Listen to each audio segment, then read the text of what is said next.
Yes, yes, yes. It is the CastWorthy podcast, and we are back. I am Big Steve, aka Last of a Dying Breed, on the Twitter machine, joined today by the one, the only VP of the pod. What's going on? What's going on?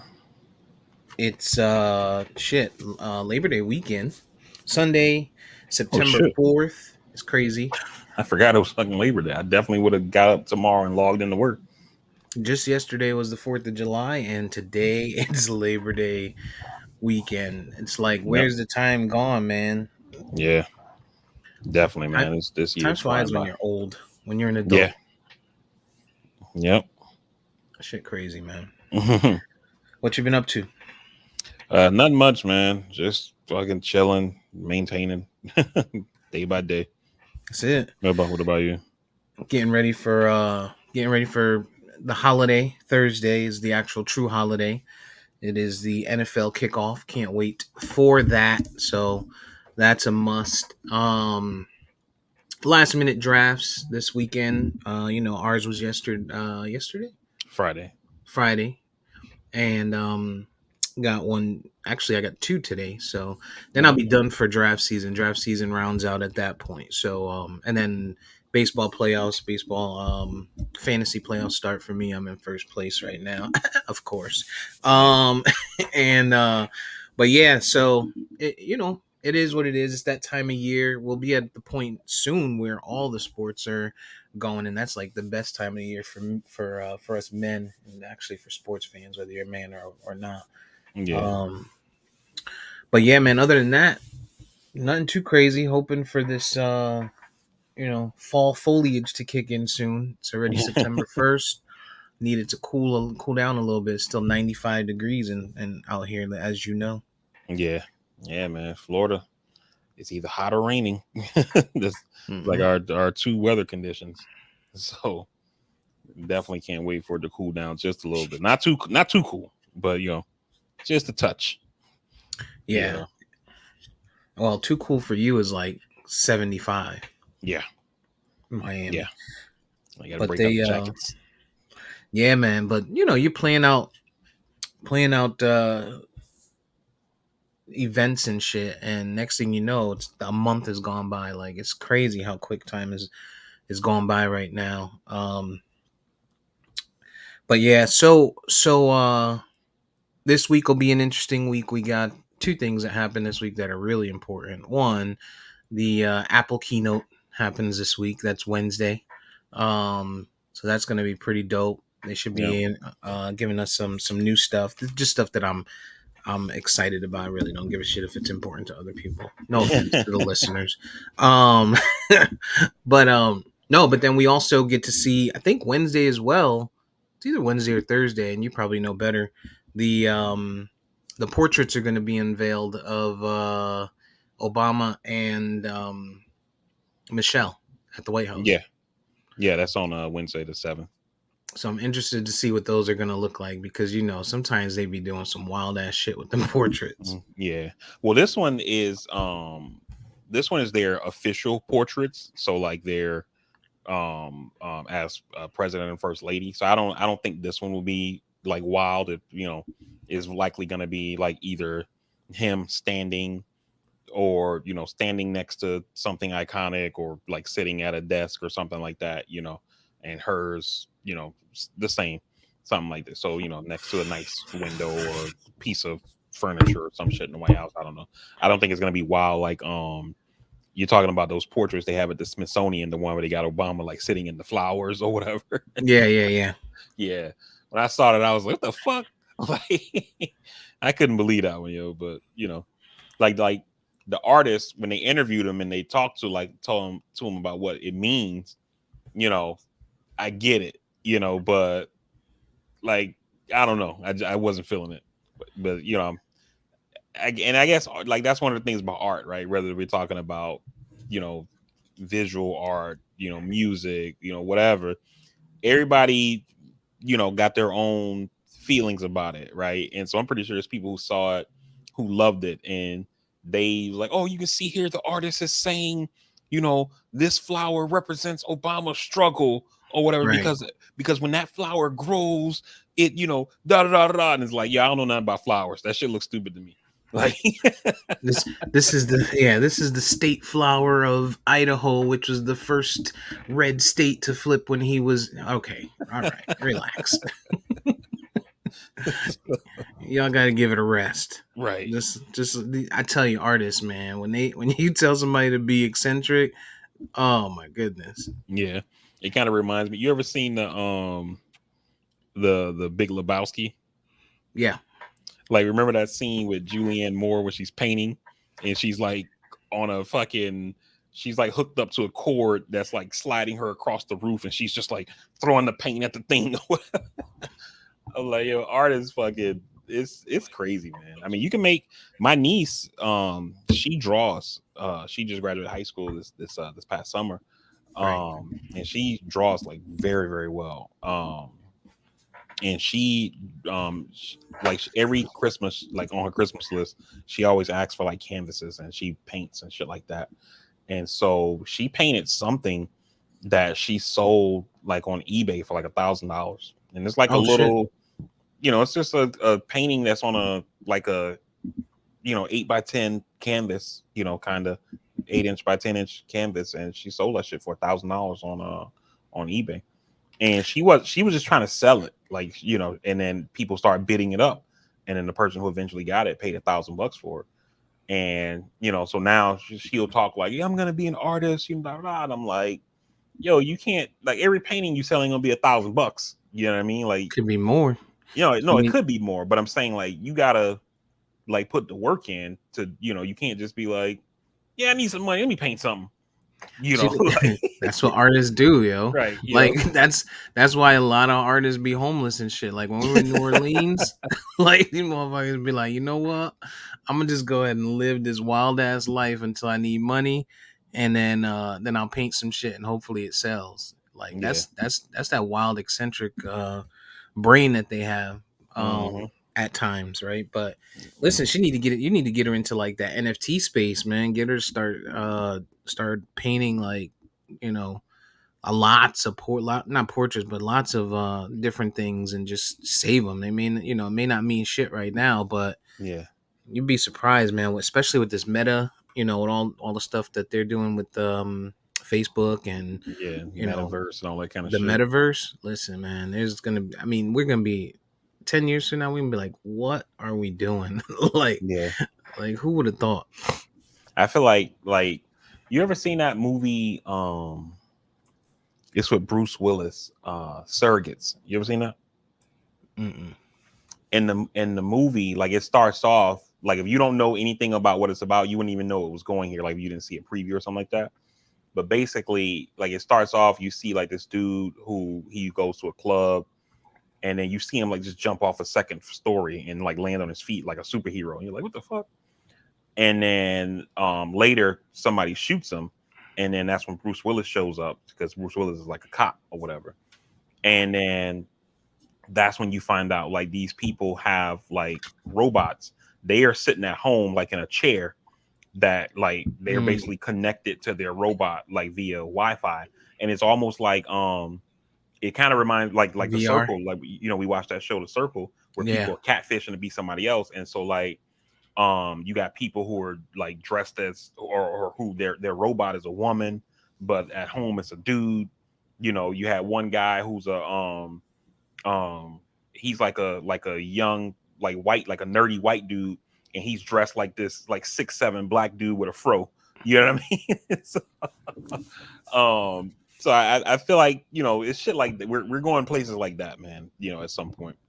That's where the world, I mean, the internet is bringing us to some really, really wild spots, man. Yeah. Really wild spots. It's going to be interesting to see how we evolve in these wild ideas that people have, to see where we're going to be in a few years. Shit, look at this. We broadcasting, you know what I mean? Like, Hmm. who would have thought, like 15, 20 years ago, when we were sitting on AOL, Right. you're like, hey, send me a picture. You know what I'm saying? Right. It's just Like, evolution, man. yeah, I think about like back when I was in the military, and just to make phone calls, like we used to have to pay for minutes. You know what I mean? And Hmm. so, and I remember in college, man, I was in this one class for my minor, and we were talking about ways that communications changed or whatever. And I was like, for me, I was usually always the oldest student in the class, and in most classes I was in. And I was like, I remember I used to have to call people, and you used to have to like manage your time, because it's like, yo, I can't be on the phone more than like 20 minutes, because this shit is costing me, 10 cent a minute, I only got and 400 minutes for the month. right, you know what I mean? And I'm talking about even before I had a cell phone. This is back when I had like Mm. a landline, and I was paying for long distance, like through like, AT&T or something like that. And so it's like, yeah, you want to keep in contact with your people, but I can't be shooting the shit for an hour. You know what I mean? Like, I gotta, get in, get out. Hey, how you doing? How things been? How's the weather? How's the kids? All right, talk to you next time. You know what I Right. mean? And now with cell phones so like people who grow up now, they're like, wait, what do you mean you had to, like, you couldn't just be on the phone for 3 hours? Like, hell no. Like, so Or when you want, it's like when you see some of the younger generation watch some of the old movies, yeah. and they're like, well, why didn't he just pick up and call? Why didn't he just call her? Because you couldn't. You Yeah. fucking couldn't. The shit Like that I was always amazes me when I see young people watch movies, when they see the old stuff, they be like, is that a cell phone? mhm, Because the shit be huge. I was thinking about that yesterday. I was like, yo, do you remember the first car phones, like before cell phones? Like when somebody was doing it, they had the phone in the car, like mounted. Yo, this shit's crazy. yeah, man. Oh my god, I tell you, yo, 10 years from, not even 15 years from now, when these kids get older, they're gonna be like, what kind of wild shit did y'all have going on Yeah. back then? Yep. Shit's crazy. Um, yeah, so since we talked about a couple of things, let's talk about some quick binges. Actually, let's start with House of the Dragon. Episode 2 was last Sunday. We talked about episode 1 before, and so how'd you feel about that second episode? I thought it was good. It did what it's supposed to do. Like, usually in an episode 2 of a show, you're kind of setting up the conflict, and it did that. Um, the thing that I thought that was wild, two things that I thought that was kind of wild, especially like if you're a person who's read the books. And I kind of like, I always shit on EJ when he talks about like the Marvel versus DC, because he talks about them sticking to the comics on DC side, where Marvel just kind of does whatever they want to do. Hmm. And I think I feel that the most with Thrones, because there's stuff that, like, if you're a person who's into the books, like, you're like, wait a minute, we just skipped over that. Like, when it first starts, they're talking about that Kingsguard guy who died, who is a Ryman Redwine, right? And Hmm. they're like, oh, he died in his sleep, we got to get a new Kingsguard guy, and then that's just kind of it. They just keep it moving. Whereas in the books, like, even though in the original series, when they talk about Ryman Redwine, is always in the past to this time that we're watching now. But this dude is like a big fucking deal in the books. You know what I mean? Like, he's the reason that Bran wants to join the Kingsguard. He's the reason, like, because the way that George R. R. Martin wrote the books is that they're not written from like the God's eye point of view, where there's a narrator telling the story. you're Hmm. you're living the story through each character. So like each chapter is named after a character. So you got, this chapter will be like Bran 1 or Tyrion 4. And that's how Well, you understand what their motivations are. Tyrion, like, because you're seeing Tyrion was thinking this when this was happening, and you're not seeing a narrator who's telling you how he was feeling. You're getting it from Tyrion's perspective. You know what I mean? firsthand. Right. And so this guy Ryman Redwine is like a hero to Jamie Lannister. It's why Jamie feels shame about killing the king when he stabbed the Mad King in the back. And like this dude is like a big fucking deal, and they just kind of like, yeah, that dude died, like, we got to replace him, and they just keep it moving. You know what I mean? Hmm. And then the other thing was like with the whole the courtship thing, when they got Viserys, trying to figure out who he's gonna marry, and you see him seem like, oh, I don't want to marry this girl because she's 12 years old or whatever. Whereas when he married his wife, who died in episode 1, she was 11. You know what I mean? Oh shit. You know what I mean? In the books, she was 11. He married her when she was 11, and he bedded her when she was 12. And that's part of the reason why the Maesters believe that she had. Remember in the first episode when she talks about all those miscarriages and stillborn births and stuff like that, and she was like, "I can't do it anymore." The Yeah. Maesters, who are kind of act as like the doctors and stuff, they believe that's why she experienced all that, is because she was bedded too young. You know what I mean? But Viserys acting like 12-year-old. No, she's 12. Whereas really his problem is he wants to get his dick wet. And the girl said they can't get together until she turns 14. And just in case somebody just tuned in, we're talking about Game of Thrones, not like something in real life. But but you see him like 12 is almost like that Drake meme. He's like a 12-year-old. But this 15-year-old, Yeah. what I mean? So it's great. And in the books, Allison's not 15. They aged her down for the show to make her friends with Rhaenyra, to have this conflict of like, yo, you're dating my dad, So, but because they're not even like friends like that in the books or whatever. So this is like a show only kind of thing, their narrative they're doing here. But it's crazy like how he's like 12-year-old, 15-year-old, what's up, mom? Yeah. Yeah. It's wild that they I mean, you see it in books a lot, just in general, but it's wild that they that we live in a society now where entertainment like that, you have to completely change it because people can't understand, and that something is not real, something is fiction. And no matter what they want the story to go, like we talked about it, the preview for next week looks like they're skipping time. And I think the skip in time, of course, is one, to try and get this thing going, but two, also because you can paint a picture of whatever that. And I don't know if they're going to say exactly how much time, but I assume they won't, because once they get the backlash of, oh, he had a baby with a child, they can be like, well, the skipping time was 3 years, or however long, right? Yeah. And she's 8, like that's and we just have to be that way because people, immediately are going to be like, huh? No way, like it's real life, so. But I thought it was a pretty good episode, and I think the piece to me on that is that at the end of the second episode, I felt like I still wanted it to continue. You know what I mean? Like sometimes when you're watching something and you get to the end of an episode, you're like, all right, it's the end of the episode, I can wait till next week, and type of thing. And it wasn't like that this time. I thought they took a little bit to get to the shits with the dragons, with the daughter and stuff, but I thought they did really well with that. And another thing that I will say, and kind of all over the place, but for anyone who's unaware, if you have HBO Max, watch it on HBO Max rather than regular HBO, because HBO Max is coming across in 4K.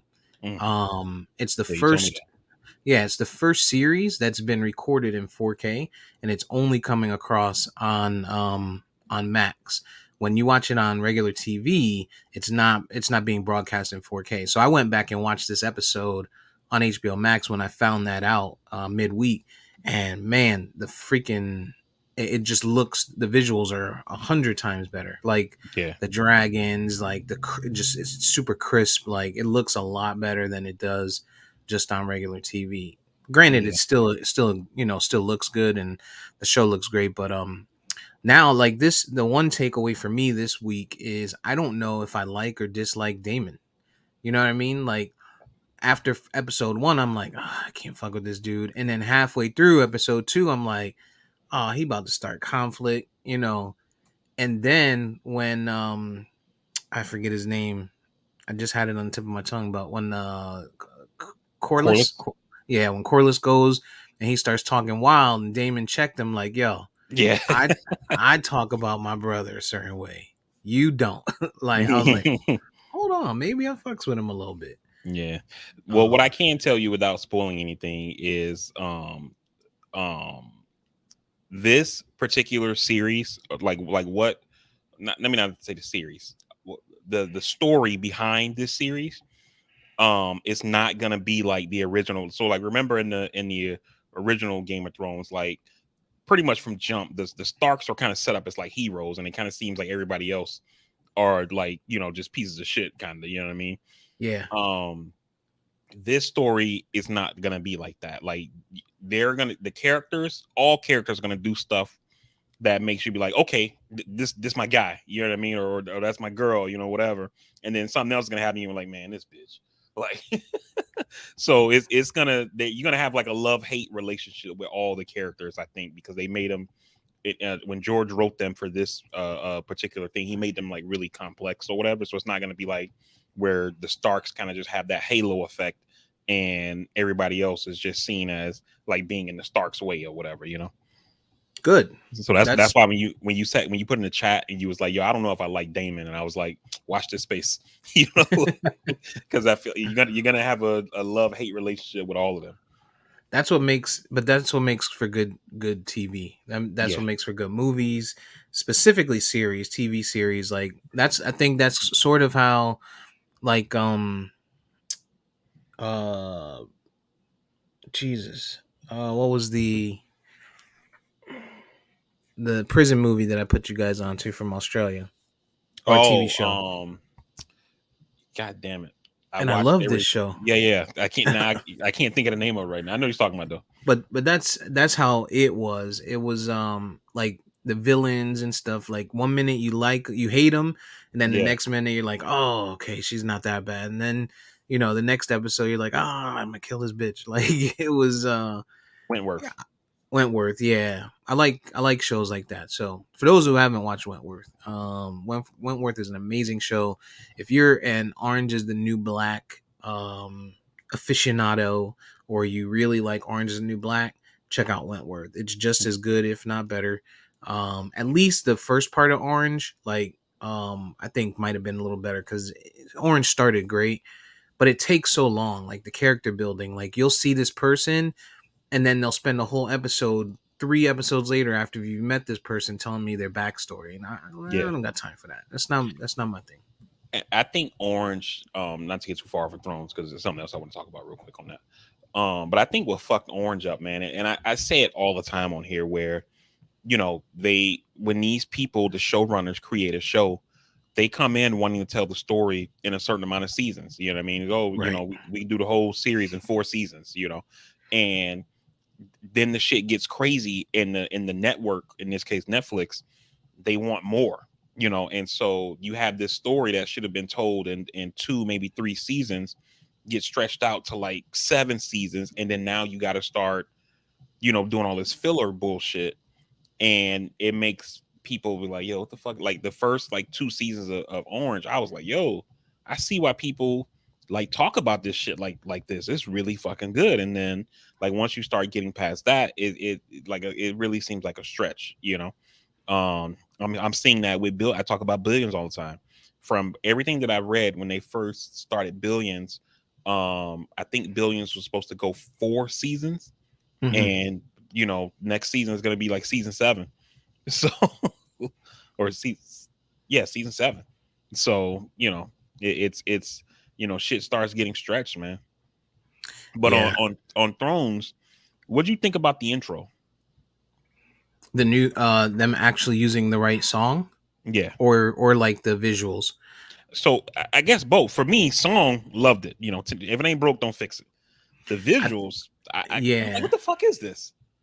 So the visuals I wasn't impressed by, but remember, just like, and I don't know, I mean, when we watched Game of Thrones, I think it was like 3-4 seasons in before we found out exactly like that was a map, and there was all types of wild shit that went along with it. And I'm wondering if we'll see something of that with this intro, visuals at least. But the audio, I thought it was necessary, and we saw that happen with Power, when they went to the Book of Ghost, and they originally changed the song, and it was like 50 Cent rapping, and people were like, after the first episode, like the internet went crazy, like, yo, what is that? And then second episode, they say this is a big rich town, like immediately back to it. You know what I'm saying? You got to keep the people happy. Like the smallest thing will turn people off. So, Right. And you would think um, they would have learned that lesson. Remember where they changed the song in the original Power series? I think they switched it to like they made it like a slower version or something, yeah, and people were like, "Yo, what the fuck is this?" And they switched it back. So you would think that they would go in thinking, "Yeah, let's not fuck with the song because people seem to like it." Like they've told us they like it very much, so let's not change it. yeah, right. Stick to it. Right. Like, I'm and you think they could learn that lesson from like a company like Coca-Cola. Like they ain't changed the Coke formula in 100 years. If the right. shit works, it works. You know what And I'm every saying? time they try to change it or change the bottle or something, they end up right back where they started. Exactly. Just that's the way it goes, man. Um, but yeah, I thought the song when it came on, like I almost lost it. Like I felt like when you're a kid and you're watching wrestling, and you're watching a match, and then like Hulk Hogan's song comes on or something like that, or for the younger ones, The Rock or Stone Cold or something. Mhm. And you're like, oh shit, you know what I'm Yeah. saying? That's kind of how I felt when it popped on. I was like, wait a minute, Yeah. this, yeah. So, but that was dope. That was dope. They got to stick to that. And I'm Yeah. very upset that we're missing an episode tonight already. Oh, I didn't even realize it wasn't coming. I guess because Labor Day, but I didn't realize it wasn't coming Yeah, out. at least that's what I saw on the internet. Let me confirm while Yeah. And while you're while confirming, just to let you know, like what was happening in the title scene is I had to watch an explainer video on it because I had no fucking clue what was happening. The only thing I knew, like I knew that was blood in the streets, but I didn't know like what the fuck it was representing. So what you see happening is instead of the map like we had in the original Game of Thrones, that thing is basically old Valyria where the Targaryens come from. And it's basically that thing that Viserys has in his room that he's carving up or whatever. yeah, It's basically that thing, and you see the blood like running through the streets. The blood is supposed to represent like a family tree. So it starts off with part of it. You see what they call the doom of Valyria when Valyria like exploded and shit, and all the Valyrians were killed or whatever. Old Valyria was destroyed, and so you see the Targaryens like leaving Old Valyria to come to Westeros, and then you see one of the scenes is like Aegon's conquest when he took over the Seven Kingdoms, and then you start seeing the blood which is flowing from him to his wives and then their kids and on and on and on. And then when it has that big scene where like you see like just a river of blood pouring through the street, that's supposed to represent the queen in the first episode when she dies, and all that blood, because they said they wouldn't be able to save her from the blood loss. That's why you see like the blood kind of like overflows. That's happening there, and then it goes to Rhaenyra, and then it goes to Corlys and his wife because his wife is a Targaryen, and so that's based. So I'm guessing each episode they'll expand it more to add more bloodlines. blood. I'm guessing, but Yeah, that's basically what it was. But I had like I said, I had to watch a fucking explainer video on YouTube to know what the fuck I had no fucking clue what was happening there. So most normal people don't pay attention to that. I think yeah, that's like a Game of Thrones type of thing, like the intros on TV shows. I don't mean just that show, but in general, like people yeah, don't really look for messages in the intro. They're just looking, oh, look at that character. So yeah. we'll see where that goes. Confirmed, it is actually playing tonight, allegedly. Okay. So online, I saw someone post, "Oh man, we got to wait an extra week for next episode," but that appears to not be correct. After Yeah. a little Google action, shows that episode 3 is scheduled for delivery tonight. So Yeah. I look forward to that. And real quick, episode 2 is our shortest episode of the season. It was 50 minutes, so all the other episodes aren't going to be as short. It didn't 57, feel short 58. to me, but we're through the shortest episode of the season, so we should get good content the rest of the way. And I don't know Yeah. if I told you before, they also confirmed that, like the original series, they're only going to do 10 episodes. Okay. Yeah, it didn't seem that short at all. But this is based on a book that already came out, right? Mm-hmm. It's based Okay. on the Fire and Blood book, which is like a book on the Targaryen. This whole series is actually based on a chapter in a book. So so it's not like because he wrote the book Fire and Blood, which is like the history of House Targaryen, but the book like spans, like essentially 300 years. So this book is on what they refer to when the Targaryen civil war happens, the Dance of the Dragons. So most people, most people already know what's going to happen in this book Yeah, or with this show. yeah, The readers, at least. yeah. And like I said, I'm not gonna spoil it, but like there's some of the battle scenes like in the book. If they get this shit right, it's gonna be epic, bro. It's gonna, like, I'm talking about, they have scenes of like dragon duels like in the air.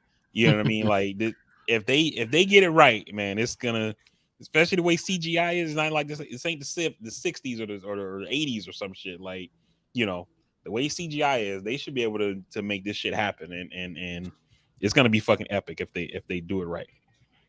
Yeah, the green screenery, the attention to detail that they had, like when she landed the dragon on the bridge, that was pretty dope. So Mhm. I feel like they're trying to make sure they get that stuff right. So Yeah. And if you listen to like, so far we've only seen two dragons. But if you listen, what they did was all the dragons got their own unique look. Where in the original series, all the dragons looked exactly the same. They were just different colors, but they sounded the same, looked the same, everything. But in this show, all of the dragons, they look different and they all sound different. So if you listen to the scene in Dragonstone when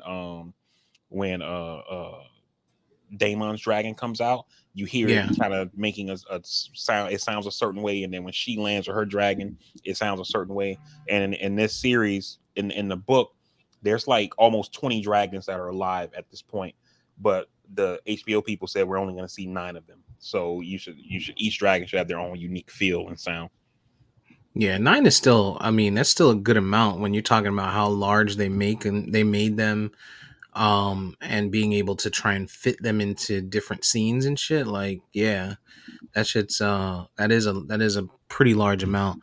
Yeah. But I did notice that. I noticed the different sounds that they were making. I noticed it seemed like it seemed like her dragon is definitely much more strong. Is much stronger than his dragon, at least just Mhm. on the surface of looking at it. His dragon looked a little weak, long neck, and Yeah, you his know, dragon's deformed.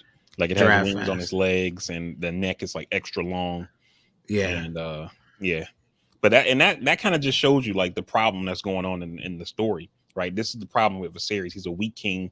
He's easily manipulated. You know what I mean? And you see him just ignoring shit. So his guy who's the master of ships is telling him, like, "Yo, this crab feeder dude is like blowing up our ships, fucking up our shipping lanes." Like, yeah, we'll see what happens.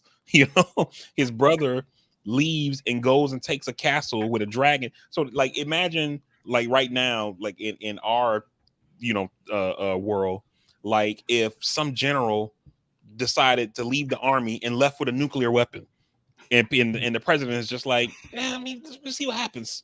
You know what I'm yeah. saying? He's pretty harmless. We trust him. so so that's the kind of shit that's happening with Viserys, and he's just not doing anything or whatever. He's a weak king. So He is. He's a weak leader in general. Like when I'm watching, I'm like, yo, this dude, I would not want him to be my leader. You right, know what I'm saying? Like we getting beat up. Like this, that's what's gonna happen here. But yeah, yeah. So I look forward to tonight's episode. I think the series is shaping up to be pretty damn good. House of the Dragon, that is. Um, I started a show yesterday. I think I texted to you guys on Apple TV. It's called Blackbird, and it has so basically it's one of those mini series, those six episodes, I think is what it has. It's similar to Mayor of Eastwood, the one that we mm, watched, yeah, where it's kind of, so it's not like a mystery, not a murder mystery, I guess, now that I've gotten a little further into it. Like it's not a who done it type of thing, but the idea or the premise is this guy has been sentenced. He's like an athlete. He was selling drugs and stuff like that. He got sentenced to 10 years. And there's a villain, if you would, who murders women. right? And so far they said he's murdered 14 women, but they've only been able to find one body. They can prove two murders, but they've only been able to find one body. So they asked this guy, the athlete, to go into another jail and be close to him and try and get him to tell him where the second body was buried and shit like that. So he hasn't accepted or agreed to it as yet, but I suspect that's the route it's going. Yeah. But it's six episodes from what I understand. They got right to the shits. Like it's pretty good, man. I look forward to watching it. And there's some easy on the eyes individuals in this series. So definitely watch it. Ray Liotta's actually in it. Oh, okay. I think this might be like probably the last show that he might have been a part of, because he definitely looks old in this one. It's pretty good so far. Yeah. 2 episodes in, usually for me, if it ain't good quick, I'm out. So, but it caught me. Yeah. So that's one thing I appreciate about those miniseries, because like they're usually 6-7 episodes, so it's not a lot of time to waste like on bullshit like filler and stuff. Like they kind of get straight to the point, and you got to pay attention to everything, because some twist is coming. And it's what's wild about it is like you get to the end and you kind of feel like, how do they still get me with this shit? You know what I mean? Right. in Mayor Easttown, I definitely didn't see that coming at the end. You're like, how did I see everything except for this? Right. And your guy is in it, from Queen Pins. The one that plays the security guard, he's actually the villain, Paul Walter Hauser. Yeah. He's I gotta watch also that again. yeah. He's also in Cobra Kai. He's for those who may not have seen Queen Pins, he's the fat guy from Cobra Kai. He plays Raymond. Rattlesnake or some shit like that, whatever his name is. But he's funny, man. He's funny. And actually in this, he's not being funny. He's playing like a serious role, like a guy with like a mental disability, mentally challenged sort of guy. And he's doing great. Like he's doing so good. I would I would put him up there with some people, man. Definitely watch it. Definitely watch it. Nice. Yeah, for me, man, I checked out I watched that movie that you talked about, A Man from Toronto, with Kevin Hart and Woody Harrelson. Yeah, Woody I always Harrelson. do that. I didn't care for it too much. I think it's just, I think because I don't like Kevin Hart like as an actor, I think I go in already like, it's like the movie starting in the negative for me, and it's kind of hard to come back. Like I've really only seen one Kevin Hart movie that I truly enjoyed, and which was the one that he does with Bryan Cranston, when he's like the home health aide and Bryan Cranston in the wheelchair or whatever. Yeah. I thought he did a really good job in that movie. But yeah, I checked that out. And then I also watched this other movie called it was like Loving Adults, I think is what it was called. And I only watched it because it was trending on Netflix. It was like the number 8 movie or something like that. So I was like, let me see what this shit is about. And it was all right. It was kind of like a whodunit kind of movie. But the shit that fucked me up was like at the end, like it's this cop telling this woman this story or whatever. And so you think it's going to be like one of those things where he's telling her the story and like, like I had this case I couldn't solve, yada, yada, yada. And then she gives him some kind of clue at the end that lets him like make the arrest or whatever.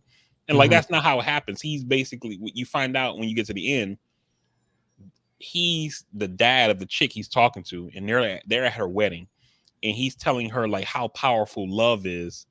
And so she needs to be careful. You know what I mean? Because love will make you do crazy shit. Because in the story, that's essentially what happens, is that, the dude is like cheating on his wife and he wants to get a divorce, and the wife ain't having that shit. And so he tries to kill her so he can go be with the new chick that he's in love with. And then he kills the wrong person and all this, what I mean? But it's crazy. But it was all right. It wasn't like the best thing I've ever seen, but I didn't feel like it was like a waste of an hour and 45 minutes, you know. The Upside was the one with Bryan Cranston. Right.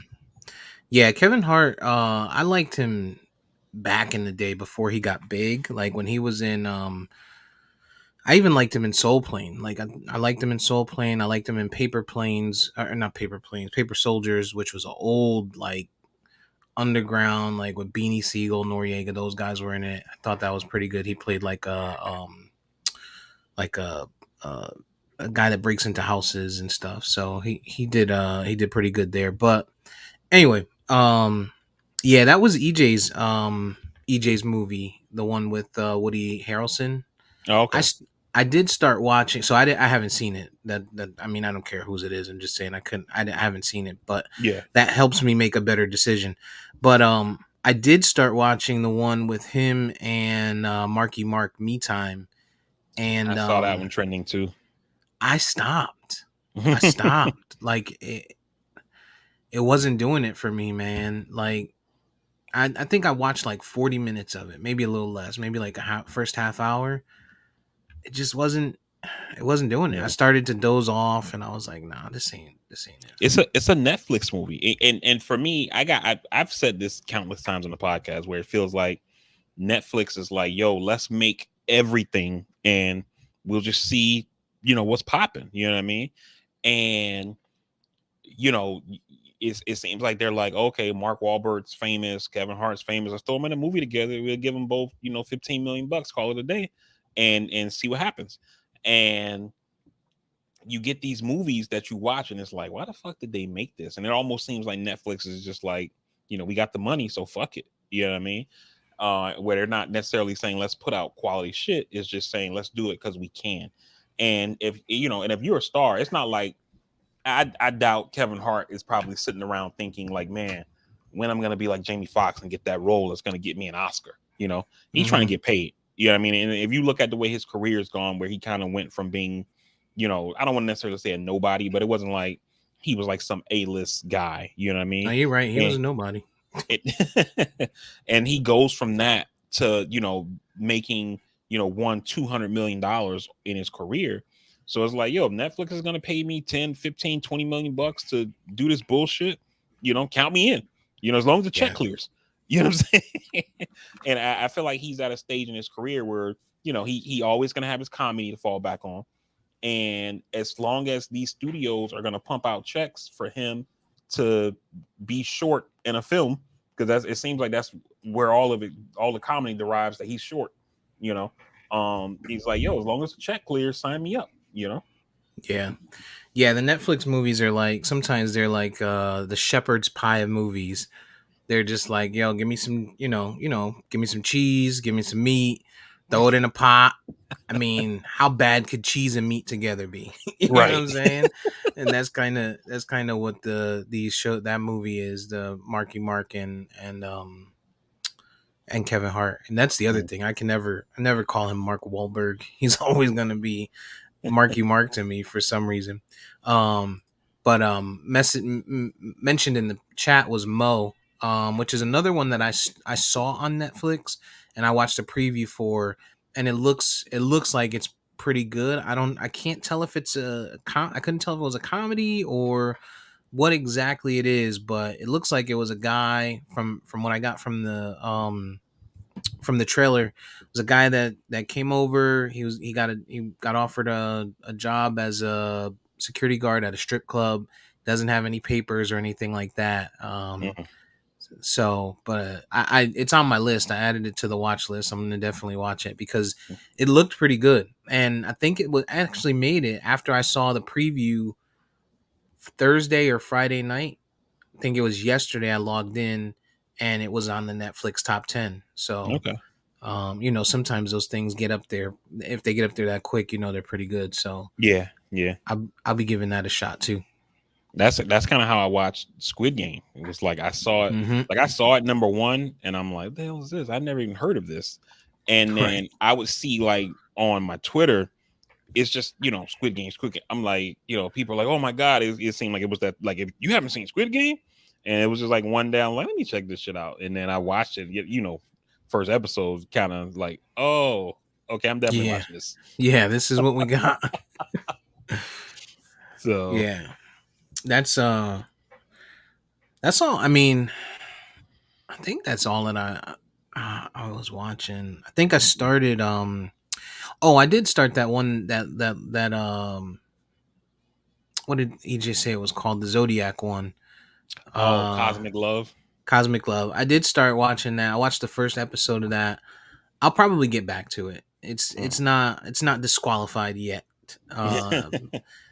But I'll probably get back to it. But that's it, man. I You haven't been been watching watching Hard too much of Knocks? it. No, Mm. no. I'm gonna watch it. I'll probably watch it. Maybe I'll binge it tonight or between tonight and tomorrow. I always like to try and get it done before the season starts. The problem is like, and the good thing is I haven't been watching preseason this year, so I don't know whether they've won or lost any of those games. So when they always show the preseason game and they show what's Yeah, happening, if you know what how the game ended, you're like, oh, okay. But yeah, this time I won't know because I have no clue what's happened in preseason this year at all. yeah. It's not the best season of Hard Knocks I've seen, but you know, it is what it is. It'll do. But yeah, they focus a lot on Dan Campbell, which is kind of, I mean, he's a character, the head coach. Yeah. He's a pretty big personality, so I can see why he draws so much attention. But also, it kind of just goes to show like the quality of the talent on the team. They're spending so much time on that that might have been why they selected him too, because remember last year he was the one that when they were 0 and like 9 or 10 or something like that, and they were about to win that game, and then it got taken out of their hands last minute. He was the one that was literally crying in the post game, like these guys work so hard, and I'm hmm thinking, I see what y'all did. I Yeah, see what HBO did here.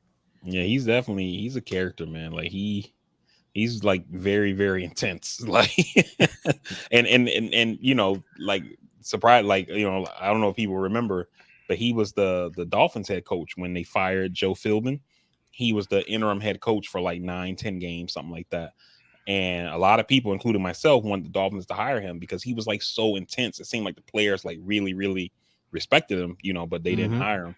So but That was yeah. that was like the strippity club hooker thing when Philbin got fired. Is that right? No, Philbin got fired just because he Oh touched no, the ball. that was your coordinator, right? Yeah, that That was was the one of your, coordinator. okay. That was the not the coordinator. That was the offensive line coach who There was you like go. strip clubs and Cocaine. cocaine lines I and mean, shit. it's Miami. Right. Like What do you expect? when in Rome. Right. You set the stage by giving me this job. That's like hiring somebody to work in a strip club and being like, "Don't look." Right. But I got to. I don't have a choice. Um, shit, man. All right, so I haven't been watching much else. Well, maybe we'll have some more bingeables for you people in the future. But what I have been watching a little bit of is, first of all, the internet. But apparently, your guy is getting, you know, and I didn't see it, so I'll let you chime in. But I heard your guy's getting hit pretty hard on his choice of like background and you know his word choice and stuff like that for the speech that he made, Joe Biden, that is, Yeah. for those listening.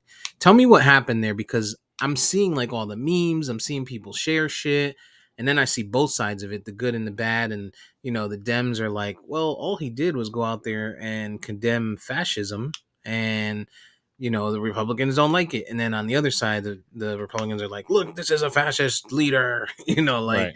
I'm just trying to understand what happened, because I couldn't find the speech, and I want to watch it, but give us some detail. So essentially, what happened is Biden on Thursday gave a nationally televised speech, which the networks didn't carry because they said that it was a political speech, and it's like he's the president. Like anything he does is political. What the fuck are we talking about? You know what I mean? But his speech was basically saying that democracy is in trouble, and you have one side who's saying either we win or the election's rigged, and he was like, we can't survive as a democracy in that way. And he was talking about like fascism and stuff like that, with the he is making a distinction between what he calls MAGA Republicans and like normal Republicans. um but the big controversy is basically over the background. And two things in particular. One is that, like, when you look at the memes, you probably see like he's standing in front of a red background. But that's when you look at the shot where that they used on TV, the close in shot. When you zoom out, they actually had the background was lit in red, white, and blue. It's just that the part where he was in front of was the red part. Um, um, and so they're saying like, oh, it looks satanic and da da da da, and then also when he came out, because he was at Independence Hall in Philadelphia, like where they signed the Declaration of Independence and the Constitution, all stuff like that.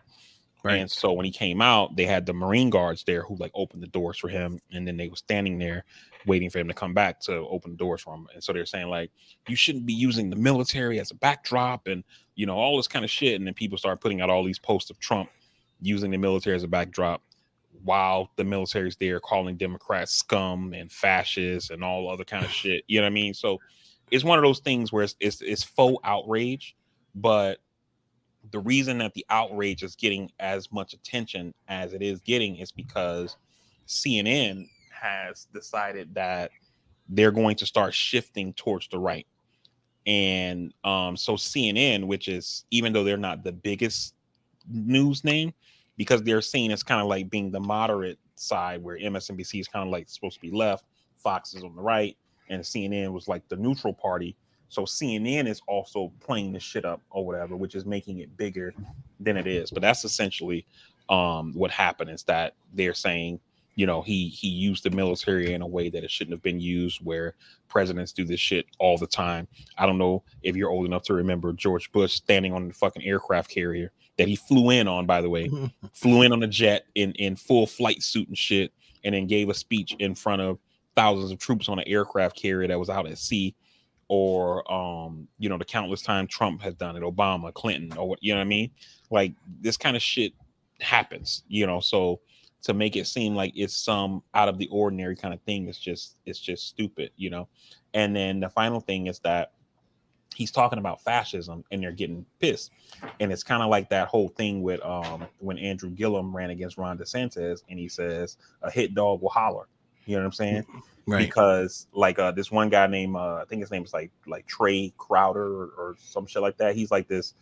He calls himself like the Southern liberal. He's like this dude from like Alabama or some shit, like super Southern drawl when he talks. And he was like, I'm a white guy from the South. He was like, if people say the Ku Klux Klan fucking sucks, I'm not gonna be like, oh my god, like he was like, because yeah, they do fucking suck. You know what I mean? But for them to be all in their feelings, they must feel like he's talking about them. You know what I mean? And so it kind of just makes the point of what he was saying. And then for the media, which the president gives a speech saying democracy's in trouble, and people, their big problem is, but I mean, let's talk about that background though. It kind of makes the point of why shit is in trouble, because the media is focusing on the wrong shit. Right. So was this just like a normal address of the nation, or like how did this come about? The way it came about was that Biden, and presidents do this from time to time. I don't think Trump did it, but Obama did it, Bush did it, Clinton did it. Presidents from time to time, they meet with historians, and it's usually like off the record, and they tell them about things they see happening in the country, and kind of like parallels to history, and this happened in Germany, or this happened in Russia, or whatever, this happened in the United States in the 1750s or whatever, you know what I mean? Mm-hmm. And Biden had a meeting with a bunch of historians like 2 weeks ago, and they were telling him like, you guys need to focus more on this because democracy is in trouble. We're seeing people win elections, in Wyoming, for example, the guy who won the primary on the Republican side for Secretary of State, and he's running unopposed. There is no Democratic challenger to this guy, so he's going to be the Secretary of State, is an election denier. He's the person who believes the election was stolen, yada yada yada. And the Secretary of State in each state, for people who don't know, is the chief elections official in that state. This is the person who has to certify elections, And if you got a person who doesn't believe in elections, running elections, we don't know what's going to happen. Now, it's easy for people to be like, oh, well, it's Wyoming, they're a red state, so it's not like Dems have anything to really worry about there. But you have an That's what I election. said. You have an election denier who's running in Arizona, right? Which is now becoming kind of a swing state that Dems are trying to play in. They got a Senate race there this year with Mark Kelly. In Pennsylvania, the guy who's running for governor, Doug Mastriano, is somebody who was at the insurrection, who's talked about things that he's going to do in Pennsylvania. Pennsylvania is kind of like Florida, where they don't have elected Secretary of State. The governor appoints the Secretary of State, and so he's basically talked about appointing somebody who's also an election denier and things like that, So, and Pennsylvania is also a test case of where we can see the chaos of what these election deniers can do, because in Pennsylvania there was a race for a judge, one of those like elected judges or whatever. One person won, and the county board of a whatever the county election board or whatever the fuck they're called at the county level has not certified that election. This election happened like back in March. They still haven't certified it, and they've gone to court to get the court to force them. Actually, I'm sorry, they certified it like 3 weeks ago, but this was an election that took place in March. You know what I mean? And it's because these people believe that, oh, that election was rigged, so we're not going to certify it. And so it's things like that they're talking about with democracy being in peril. If we have Republican governors who are banning books, we're making it to where it's not okay, regardless of how you feel about homosexuality or the LGBTQ community, etc. But we're making it to where like these people are otherized. They can't be spoken about in public, and we're banning books, and you see people talking about Christian nationalism and these kinds of things like this, and all of these things lead to dangerous places. And this is essentially what these historians are telling Biden, and they're saying you need to get out in front of this shit and start talking about it to make people aware this shit is happening, because we could lose our democracy. Gotcha. Yeah, I mean, listen, it's where we are. It's where we've been. This isn't new. We've been in a place where it's like the country's in just a weird spot. It's so crazy how like we've seen pre-Trump, like where people were, you know, heavily Republican or heavily Democrat, but end of the day, it was just that was it. Like you still had respect for the person as a human being, for liking, because they like the other party. Now it's almost like you have no respect for that person as a human being.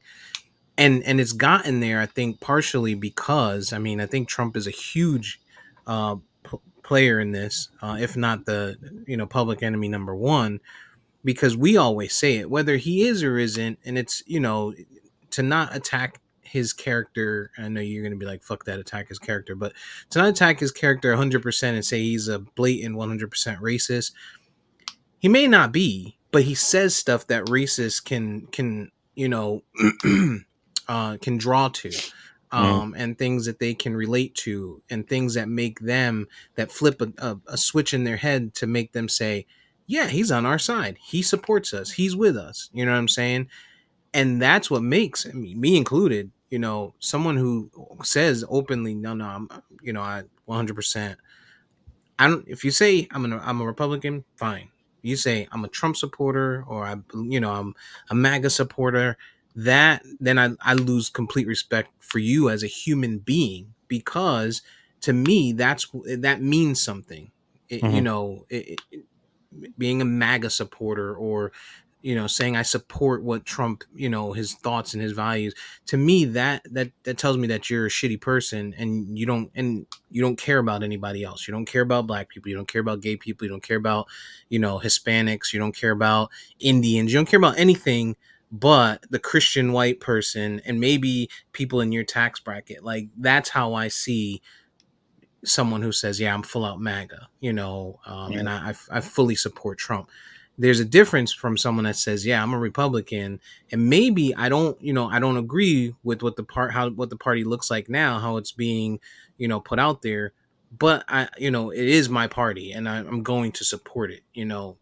There's a little difference there, right? You're still, ethically, there's a miss there because you're supporting something that you probably don't agree with, but at least you're not like, yeah, I agree with this shit. Like, fuck niggas. Like that's, I think that's where we are as a country, and it's a really fucked up place, man. It's a dangerous place to be, because not only do you have that, but we're living in a time now where people don't value life. People don't Mhm. value, the danger that comes with certain things. Like, you and even if you just go a level further, people are not doing the right thing to stop this danger or stop things from happening. Something starts, and the first thing someone does now these days is pulls out their phone to start recording because they want to be able to put it online. Mhm. Nobody's like, yo, I'm seeing these two kids fighting, I need to stop them from fighting. Or I'm seeing, this woman being abused or harassed, I need to stop this. No, I need to record this, and then maybe if it gets bad enough after I have my content, then maybe I'll step in, or maybe I'll call the authorities or something like that. Like, I Yeah. just, we're in a tough spot for it to be, for our country to be going through this and to be so divided. Yeah. I mean, I hear what you're saying, and I don't necessarily disagree. I guess the one part I do disagree on is that, when we talk about somebody like Trump or Ron DeSantis, et cetera, the problem for me, and I said this on another episode, it might have been last week, I don't remember, that Hmm.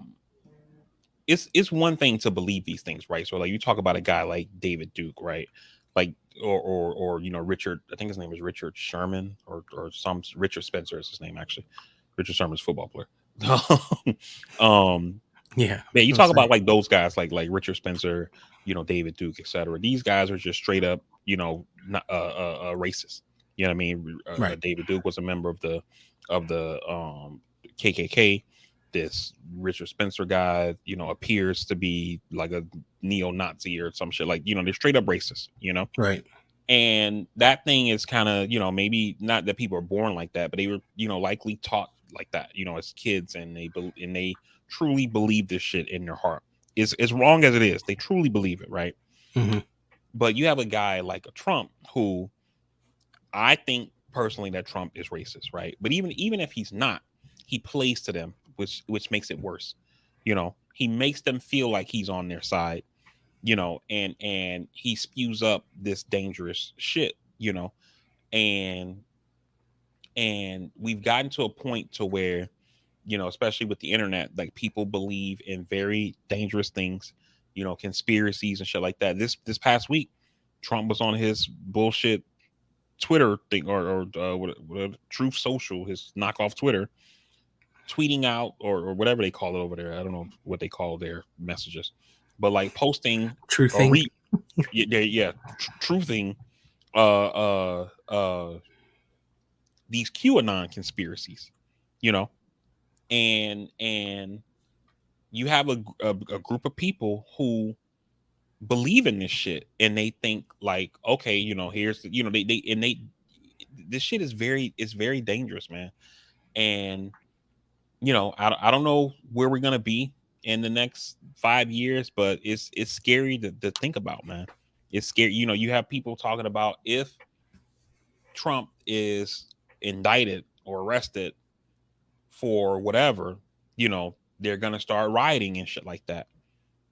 And it's one thing for crazy people to talk on Facebook and social media and blog posts and shit like that.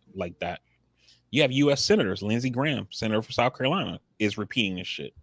You Hmm. know, and things are gonna be in a very, they're gonna do something, and then the government, Biden, whoever, is gonna have to act. They can't just let that shit happen, and then who knows, what the fuck happens, man. So it's scary to think about, man. It's scary to think about. And to your point, where you have some people who say, well, I don't really like the MAGA shit, but I'm a Republican, that's my party.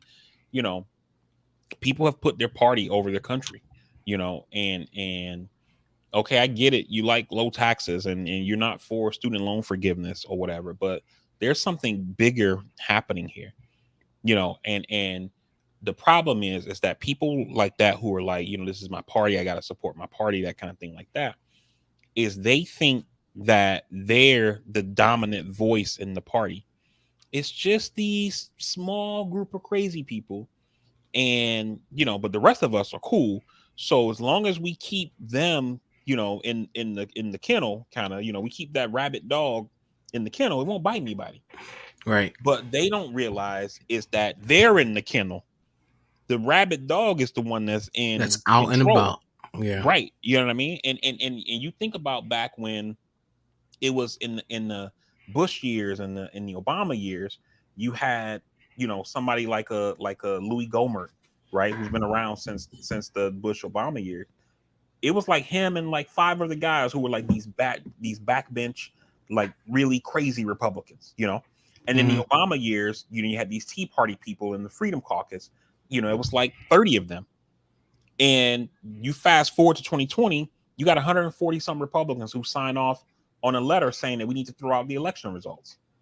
You know, and so these people are only getting crazier and crazier. You know, and for folks like Mitch McConnell, he's like, I don't care how crazy they are, as long as they let me be in charge. But eventually, it gets to a point to where the inmates are running the asylum, and you're not going to be in charge anymore. You're going to be another guy who thinks like, I gotta, you know, I gotta just stay here so I can keep these people at bay. And it's like, no, you're no longer, you know, I'm the captain now, you Right. know. So it's shit's gonna be bad, man. Yeah. Yeah. I mean, yeah. I don't know where we go. I don't know where we go from there. From here. It's truly an attack on democracy.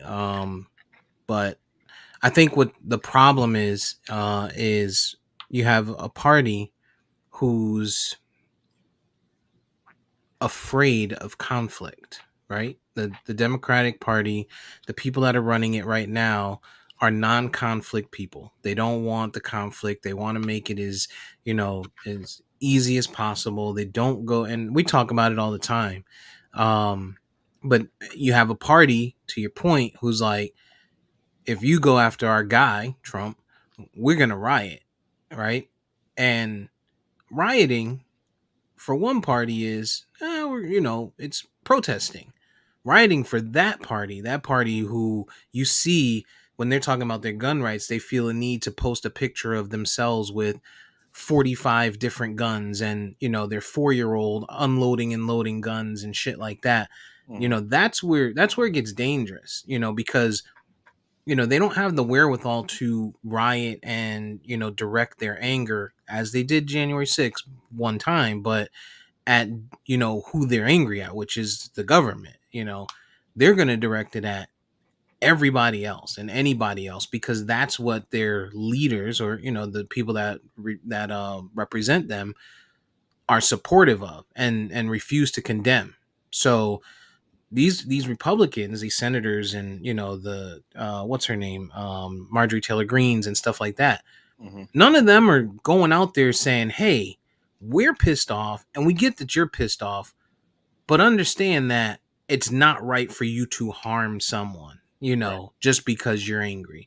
You have your rights to own your guns and stuff, but don't feel like your right to own your guns give you the right to go out and use them to harm other people because you don't agree with what they agree in. And none of them are saying that, and that's what's missing. You have, again, and I say it multiple times, people are so worried about being right and left, they forget about being right and wrong. and Mm-hmm. and and we're in, it's a tough situation, man. It's a tough situation, and it makes it to where, somebody like myself, listen, man, you got to protect your family. You may not be for, gun ownership or whatever that is, but it has to be a level playing field. You know what I'm saying? Mm-hmm. I'm not bringing a knife to a gunfight if it ever came down to that.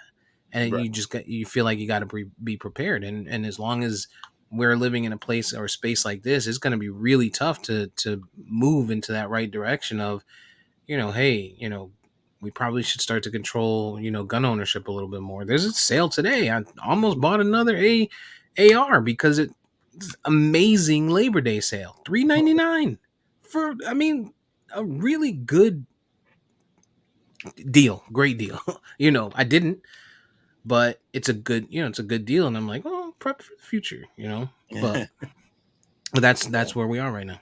Yeah, I That's where we mean, are. you're right, man. It's you got one side who's saying like, like you look at the Supreme Court, they overturned Roe, and you have them saying, this is not right. We got to register to vote, and we got to do this, we got to do that.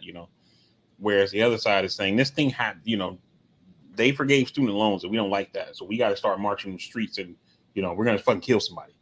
And it's Right. like, those things don't, you're supposed to resolve your differences politically at the ballot box, whereas, that's not what they're doing. They're saying, yeah, we're going to go to the ballot box, and when our people get in there, we'll make it harder for you to vote. And then if we don't like the outcome of these votes or whatever, we just won't accept them, and we're going to storm the Capitol and try to kill people in Congress and that kind of shit like that. And that's not how, that's not how the fucking democracy works, man. We make our arguments, we go to the polls and vote, and then one side wins, the other side doesn't. That side that doesn't says, okay, we got to work harder that next election to get some power to do the things that we think are, the right things for the country or whatever. And that's just not, what's happening or whatever. And I do agree with what you're saying with Democrats. It's just, I said, oh, Democrats are pussies. And it seems like they're starting to wake up to this, but it might be like that Drake song. If you're hearing this, it's too late, because Yeah. people have been saying for years, like, you guys need to get on top of this shit and stop. Like Biden goes out when he first came in office. Oh, my friends on the other side, because he's known these guys since the 70s. And Right. it's like, these aren't the same people you knew back then. Yeah, you Right. served with Mitch McConnell since the 80s when he came to the Senate or whatever, and maybe he was a good guy back then. He's not anymore. You know what I mean? Like, if punching Joe Biden in the face would give Mitch McConnell one more Senate seat, he'd do it today. You know what I mean? Yeah. And Lindsey, this is the one that always gets me. We can get off this if you're ready. So after this, but Lindsey Graham, senator from South Carolina. Lindsey Graham is doing an interview with, I think it was that one of those political shows that come on Showtime, I think, and he's talking about Joe Biden. This is at the end of the Obama administration, and they're riding in the car, like going somewhere while they're doing this interview. And Lindsey Graham is talking about how good of a man Joe Biden is. And he's basically, it's no bullshit, Steve. The dude is literally crying, talking about how good of a person Joe Biden is. And then he says, with tears in his eyes, rolling down his face, the only way I can say it is, if you don't like Joe Biden, there's something wrong with you. Mm-hmm. Tears in his eyes. 4 years later, Joe Biden is the goddamn Antichrist. Right.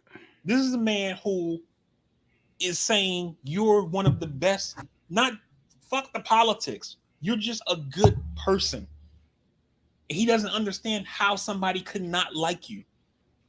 And now, he's a totally different person or whatever. You know what I mean? And so this is where we've gotten, and it seemed like it took Biden a long time to get from, oh, my friend on the other side, da da da da. We just have these small differences to start to see that these people aren't your fucking friends anymore. You know what I mean? That's usually what happens when you marry a black woman. And while he didn't marry a black woman, his VP is a black woman. Mm-hmm. And she's probably like, bruh, your friends. These ain't your friend. I'm your friend. Right. That's what your mom always told you, right? Like, those ain't your friends. I'm your friends. They, Yep. they use you. I'm your friend. So, yeah, it takes some reality, but also people evolve too, right? Some people evolve and some don't. So we think about 10, 20, 50, 30, however many years ago, where some things were acceptable and accepted, and today they're not. So maybe Biden was on board with some of that stuff back then. Some of the jokes, and we talk about it all the time. Now there's certain jokes. You can't even say, yo, he spazzed on that track when you talk about a rapper. He's spazzing out because people are taking offense to that. Beyonce got flack for that. First, she's saying I'm spazzing, and somebody came out and said, "Oh, I take offense to that because it's when I have a disability and when I'm spastic, she's making me feel uncomfortable." Like, Right. when can you stop? You can't. Eventually you're gonna stop being able to say, "Yo, that's crazy." You know what I'm saying? Like, Mm-hmm. so when I say that, I say maybe there's some stuff that Joe was on the side of, or it was harmless back then. you know, Even Trump shit, when Trump was like, "Yeah, grab my pussy. Listen, I'm rich. I'm rich." That's one of the bonuses you have as a rich man, and you find a beautiful woman and you do this. Like 20, 30, 40 years ago, that was, people morals were different. People's moral compasses were always pointed north. Mm-hmm. And now we fast forward to now, and people are starting to understand that, maybe society's been a fucked up place for all those years. We started with cavemen, we got a little better. um and so that's why I think, it's possible that, Joe was on the side of some of the stuff that they agreed with, and now he's evolved into a better human being, and he understands, the need for people to be equal, if nothing else, or seen as equals. And now you got people like Lindsey Graham who are like, "You've changed, man." You know what I'm saying? Like, nah, this guy's changed. Um, and for us, he's changed for the better, obviously. And for them, they're like, "Oh, you a sellout, man. You mean to tell me that black people deserve rights? Like, come on, man." Yeah. Like that's the conversations that's how I feel. I see it going through these guys' brains, and women, these men and women's brains that are Republicans, that once supported, and now they're like, "Nah, I can't fuck with this guy." Yeah. Yeah. Have you seen those dark Brandon memes of Biden? Yeah. Yo, like people on the left have like totally just embraced that shit. And I think now the Republicans probably regret, because they the ones who started the dark Brandon. It was supposed to be like to make fun of Biden. Right. And people have like totally like embraced it and shit, and almost made it seem like Biden's kind of cool. You know what I mean? So Biden was in Pennsylvania. He was in Pennsylvania twice this past week. The event we were talking about earlier, and then he had went to his hometown in Scranton, where he was born and raised when he was a kid, for some kind of event. I think to campaign for the guy running for governor and Senate there. And like right when he's getting off of Air Force One, there's a picture you see. Whoever took the photograph, it's like at the bottom of the stairs, and Biden's like halfway down the stairs, so they're shooting up. So you see Biden, and you can see the clouds, and like he gets off of Air Force One, like right before it started raining. So you can see part of the sky is like nice white clouds, and the rest of the sky is like super dark or whatever. And then somebody posted this shit on Twitter with the picture, and it says, "The clouds in the sky shifted from pure white to the darkest black. A chill wind sliced through the bones of all assembled. The change in weather, sunny and bright just moments before, heralded his arrival. Dark Brandon had landed, and there would be no more malarkey." That shit had me dying. When I saw it, I was dying laughing. I was like, they have gone like fully in on this Dark Brandon shit or whatever. And I mean, some people argue like that's kind of what helped Trump was the social media game in 2016. Like there's a thing with Hillary when WikiLeaks leaked out all her emails or whatever, Mm-hmm. and they were trying to write a tweet that responding to like something like Trump or Republicans or something like that had said, and you can see the email chains going back and forth, and it took them like an hour and a half in 12 different email exchanges to craft this tweet they finally sent out responding to something. And when in the digital age, some people will say, not necessarily that Trump just I don't think he necessarily understands social media. I think he understands its power, and him just going on there like going ham is kind of what attracted people to him. And even though Biden's not necessarily doing that, them hiring somebody to run their social media who is a young 20 something person who is real snappy on or not snappy, but real spicy on social media. And you've seen their presence online kind of change to where now people are like, oh shit, you know what I mean? So like when they were snapping back on people about the debt relief, like, you know, so here's a video of somebody saying debt relief sucks. Yo, this person got $400,000 in PPP loan forgiveness. You know what I mean? People are like, ooh, Yeah. you know, and like that whole White House thread was like trending for like 2 or 3 days. And people were like, damn, they getting spicy at the White House, you know. So and that's the kind of shit that makes people rock with you. Like people want a fighter. They want somebody who's gonna fight for them. You know what I mean? Whether it's something you want, like student loan forgiveness, something that I may want, like trying to, you know, fix the climate and shit like that. But people want somebody to fight for them, and that's, you know, kind of something that's been missing from the Democratic Party. And hopefully they get their head out of their asses and do more of it. And the average person isn't sitting down reading articles. Like Right. you sit down, you read articles, you sit down, you watch shows, you watch the news. The average person doesn't have time for that. So the average person is looking at the meme. The average person is sorting through stories. The average person is looking at Twitter. So to be able to see a quick screenshot with, you know, X amount of words that makes, you know, that gives them something to either laugh at or keep their day going, like it's important. It's important. And so it's good that they finally got on board with that. Right. That's like when the student loan announcement was made, a reporter at Fox was like, what about people who've already paid off their student loans or whatever? And then Biden turned around real quick and was like, the fuck did he say? He was like, what about all the people who got all these tax breaks and shit like that, where they haven't paid their fair share? And not about, like, he like snapped back on him saying like how like rich folks have had their day. You know, it's time for working people. I'm paraphrasing, but you know, something along those lines. And then he walked out. You know what I mean? Like mic drop, walk out. And they went hard in the paint on social media, like spreading that around, showing, hey, he announced student loans, and then this is also what he said, you know. And so they got to do shit like that. I'm glad they're doing it. Yeah, yeah. He still need to get back to the table and multiply that 10K a little bit, but that's for another day. That is for another day. What else is going on, man? What else have we been what did we miss chatting about? Yo, have you seen that? There's a video that's been trending on Twitter. It's a clip from that show, The First 48. Have you seen that? I might have. What's the clip? It's like a 2-minute clip. Essentially what happens is that the guy, they're trying to get him to tell them something that happened or whatever, like a shooting or something. And so they basically make up like a fake paper. It's almost like, remember that scene in The Wire where they make the dude think that his homeboy snitched on him? Mm-hmm. And it's kind of like that, where they show him like this fake paper that makes him think that somebody identified him as like the getaway driver in this shooting. And they was like, they put it in front of him like, there you go, right there, we got you. And then they walk out and leave him. And the dude is in the room like on the floor crying.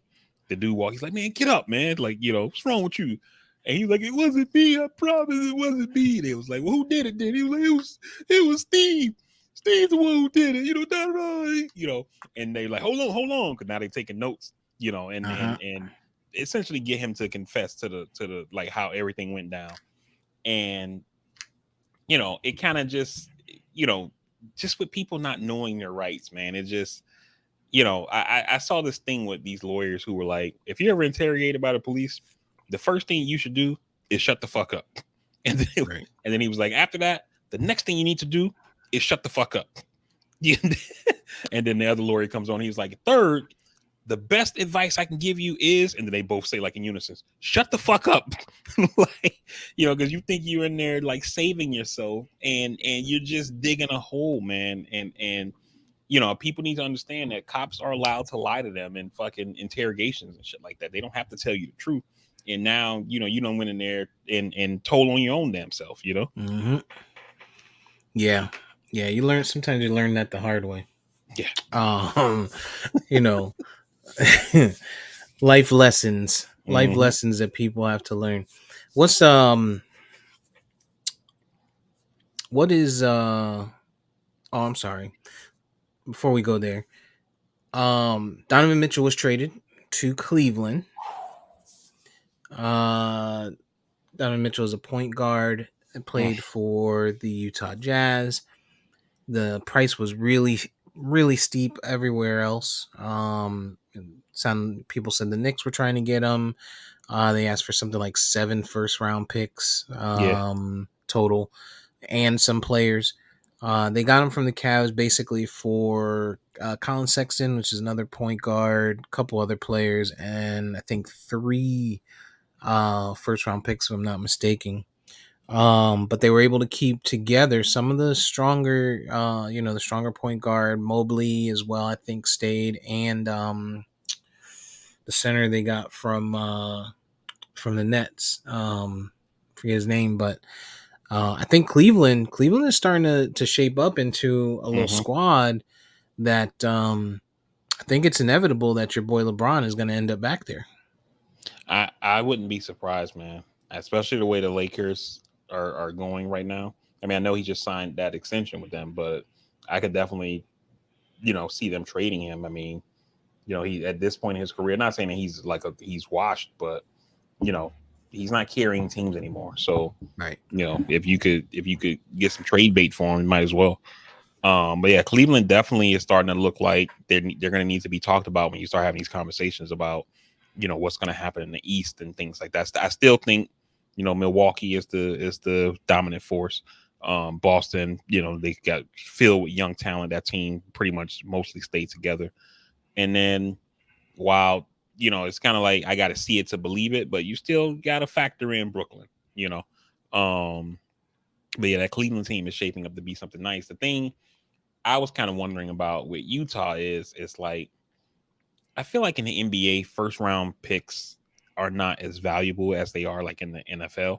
Because I mean, first round picks you could, they're hit or miss. We see tons of guys who were drafted in the first round, and especially because with the NBA, it's only 2 rounds. You know what I mean? So, you got guys who get drafted in the second round who end up being like all-star players, whereas in the NFL is like the first like 4 rounds are kind of like really like where you're gonna get that talent The from. You know what I best of your mean? players, yeah. Right. And so having all these picks, I'm not necessarily sure like how good that's gonna make you. You know what I mean?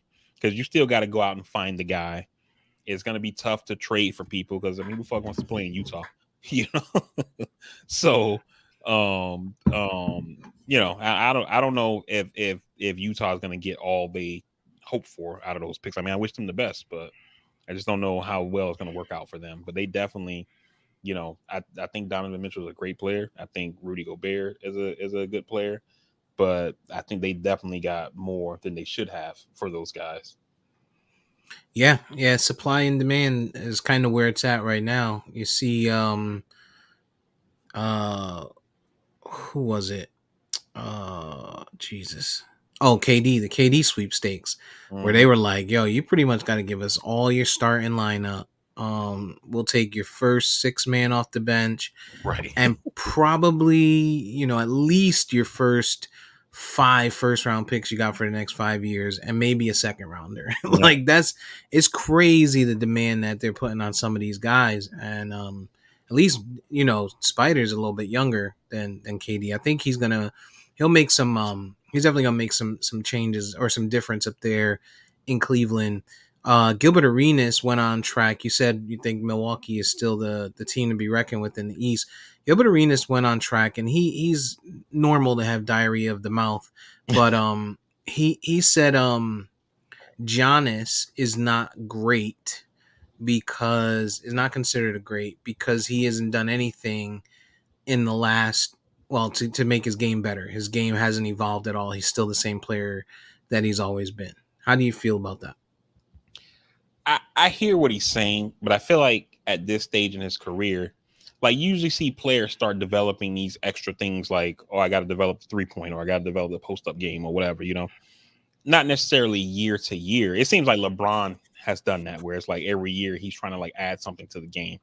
But usually you start seeing like as their career goes on, maybe I've been in the league 5, 7 years. I need to develop, this part of the game because I'm getting a little bit older. I got to save my knees and that kind of shit like that. So I don't think Giannis is at a stage in his career to where he needed to necessarily change, what's working for him at this point. But eventually he will. But I don't agree with that. I think Giannis is a great player. He and also just because we're used to these big men shooting 3-pointers and all that kind of shit like that. Giannis is a traditional big man. Like nobody goes back and look at Shaq and be like, man, Shaq never changed anything in his game. That guy, if you think about it, he's really was trash. You know what I mean? Like Giannis is a big man who plays. He's gonna. It's just the only difference is unlike a Shaq for per se, the dude is fast as shit. So he's a huge guy, and he looks like he can run the 40 in like 2 seconds. Like he takes 3 steps and he's from one side of the court to the other. But he's gonna play the traditional big man role where he's gonna get down in the post, he's gonna knock you back, and then turn around and dunk on you. And if it ain't broke, don't fix it. Yeah.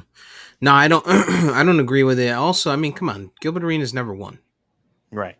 I mean, there's that, and we got a good look at least I did. I got a good look at him when he was here in Orlando. Like, I mean, don't get me wrong, this guy was a shooter.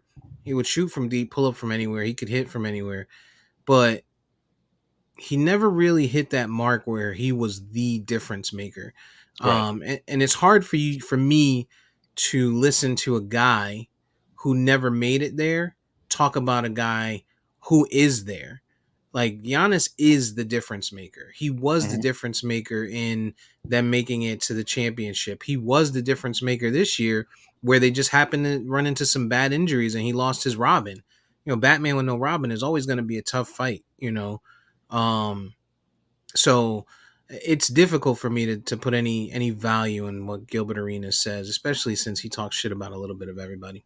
Right. It kind of reminds me of too, like how when Paul Pierce talks reckless like about D Wade, and it almost feels like it comes from a place of jealousy and not necessarily like you analyzing a sport you played in. You know what I mean? Yeah. D Wade's funny. D Wade, did you see the caption or the interview he had this week? I'm not sure if you shared it with me or someone else shared it with me. He said he was talking about LeBron, and he said it's like they gave. Hold on, give me 2 seconds while I pull it up here because I know I got it. I remember where it came from. He says, D Wade, obviously he's an all-time great. He played a hell of a role with at Marquette. Brought Miami where he brought them by himself. And then LeBron came and he was a part of that, and he played a great role. So he said, this was D Wade direct quote: "Guys can roll their ankle and be out 4 weeks. I've seen this guy roll his ankle and come back and give you about 20 in the fourth quarter. It's like when God made him, he was like, all right, I'm gonna give you all this, but I'm gonna take one thing from you. I ain't gonna give you a hairline."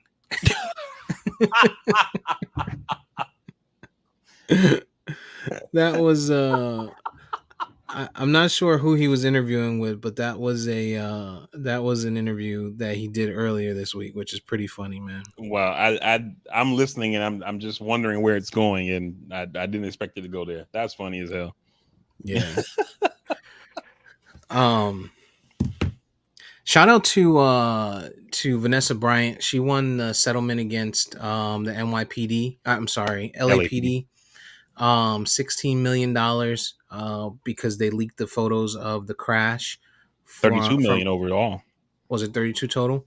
No, 16 for her, and then the other families got another 16. 16. Split up. Yep.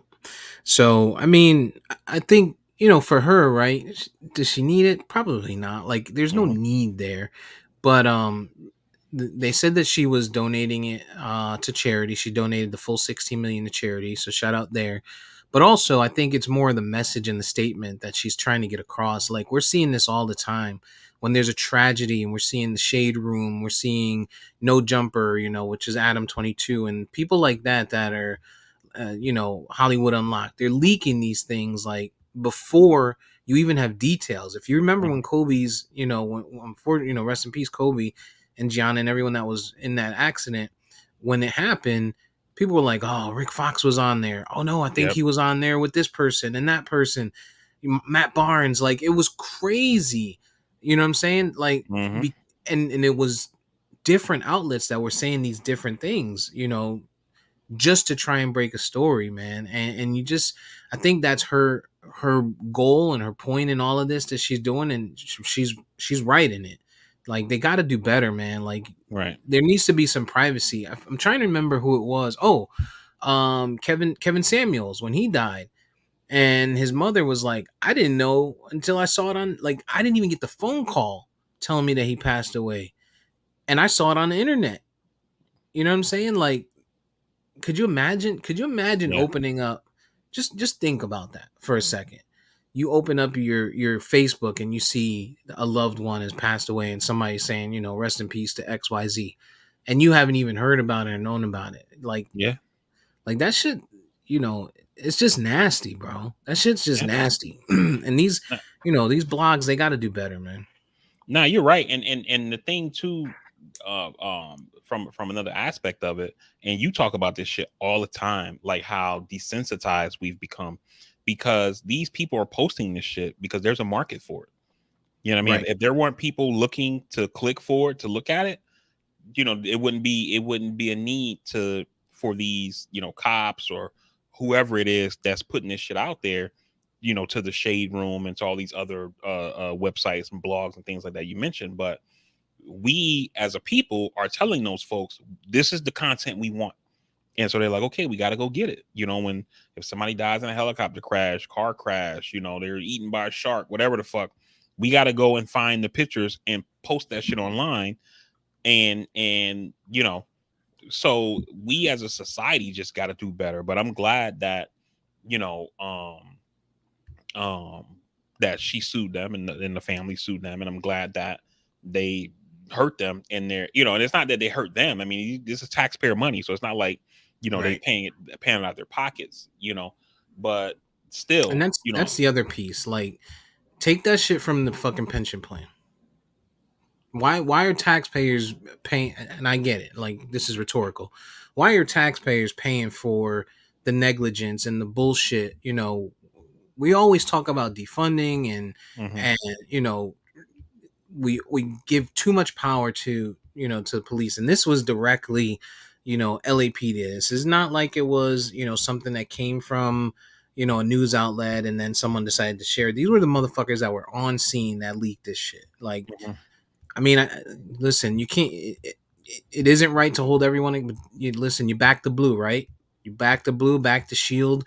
You're part of this gang that you're part of. Everybody needs to feel it to maybe change behaviors, because why would I change what I do if I have an opportunity to make $50,000 because I just had a traffic stop and I just pulled over LeBron or somebody, and I take the picture or the video? Why wouldn't I as a cop do that? Because I haven't felt of anything of this 16 million. You Mhm. know what I'm saying? Like, why wouldn't I take the extra 50 or 100K? And just two quick corrections on what I said, or one on something you said, and what the other thing I said. It wasn't the LAPD, it was the LA County Sheriff's Office and Fire Department. Okay. And then it was Vanessa Bryan and then a guy named Christopher Chester. So I thought it was the families of the other victims, but it was just Vanessa Bryan and one other guy. I'm guessing he's, you know, a family member of somebody who was on board the helicopter or whatever. Vanessa I'm Bryan sure. got a 16 million. He got 15 million. Shout out to them, man. They deserve it. And then Yeah. these reporters, that are out here for the shade room and these other ones, like, somebody need to beat their ass. Like I want to see the videos of that. I want to see them get punched in the face, because they're just all up in people's privacy. You know what I'm saying? They have no barriers and they're willing to risk it all, and they don't feel like, the person or people that they're stalking, for lack of a better word, are human. Hmm. And for me, listen, man, I don't know if I could live that life. I don't know if I could live that life. I would be like a Kanye. And it kind of like we were talking a couple weeks ago when I was saying I watched the Manti Te'o documentary, and in it they talk about like how I the don't watch media that. component of it, right? And in these kind of things with the tabloid kind of media, we see how these things over the years have had bad consequences. And the biggest one, that most people talk about is what happened with Princess Diana, right? Mm. And and you always see this kind of thing happen, and then the media say, should we be doing that? Should we try to do better? And then it seems like they say, yeah, we should, and then they don't. you know um um but it also, I think, it kind of goes to um kind of what we talked about a little bit earlier, as and something we talk about all the time, though, is that we need to stop expecting people to do the right thing just because, and they need to be forced. And like in California, they passed one of those like paparazzi laws, because you used to see Britney Spears would leave a club and there would be cars riding on every side of the car she's in, flashing cameras, and it's like, how the fuck can you drive a car with flashing lights all around you like that? You, Safely, right? you know what I mean? And so California passed laws that prevented shit like that. But that's just in California. So I think we need, these, whether it's the federal government, state governments, the city, whatever, to pass laws basically criminalizing shit like this. If we find out that you leaked a photo of a dead body, or of the evidence or whatever the fuck, you know what I mean? Then you're gonna be held criminally responsible, and use the law to change the behavior. Yep. Accountability, man. Mm-hmm. We live in a society where there is none, unless, of course, you're a black male or female, for that matter. Serena Williams, man. We almost ended without. I almost started our descent without paying our respect to the career that was, the legacy Mm-hmm. of Serena. I hope we get an actual Serena doc, like a true. I suspect that we will, and I hope that we get a real good doc on her. I hope it's done well. I hope it's not Lifetime and they don't get like Little Mama or Meg the Stallion to play her. You know what I'm saying? Like, I want a real documentary on Serena, man.